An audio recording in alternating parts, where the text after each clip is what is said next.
शांति की प्राप्ति, जैन कथा, जैन धर्म के प्रसिद्ध कथाएं हमें अपने जीवन की मूलभूत सत्यता को समझाती हैं। ये कथाएं हमें बोधगम्य तत्वों को सुंदरता और सरलता के साथ सिखाती हैं। चलिए, हम कुछ ऐसी प्रसिद्ध जैन कथा का आनंद लें जो हमें जीवन की महत्वपूर्ण सीख सिखाए।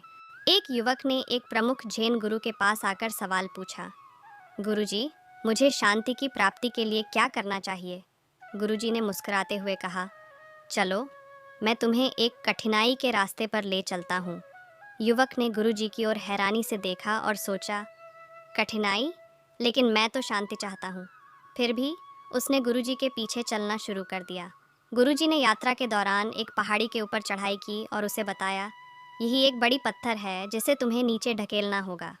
युवक ने गुरुजी के कहे अनुसार पत्थर को ढकेलना शुरू किया। यह कार्य बहुत मुश्किल था और उसे काफ़ी समय लग गया। धीरे धीरे वह पत्थर नीचे ढकेलता रहा और अंत में उसने उसे हटा दिया। उसके बाद गुरुजी ने उसे एक और पत्थर के पास ले जाकर कहा, अब तुम्हें इसे उठाना है और उसे वहाँ ले जाना है। युवक ने गुरुजी के कहे अनुसार पत्थर को उठाने की कोशिश की, लेकिन वह बहुत भारी था और उसे उठाना असंभव लग रहा था। वह कुछ समय प्रयास करने के बाद थक गया और निराश हो गया।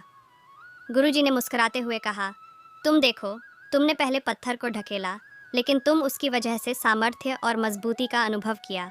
दूसरे को उठाने का प्रयास करके तुम्हें अपनी मर्यादा और संयम का अनुभव हुआ। यही शांति की प्राप्ति है। युवक ने इस सीख को समझा और उसे शांति के रास्ते पर चलने का एहसास हुआ। उसने गुरुजी का आभार व्यक्त किया और वापस लौट आया अपनी आत्मा की शांति के साथ।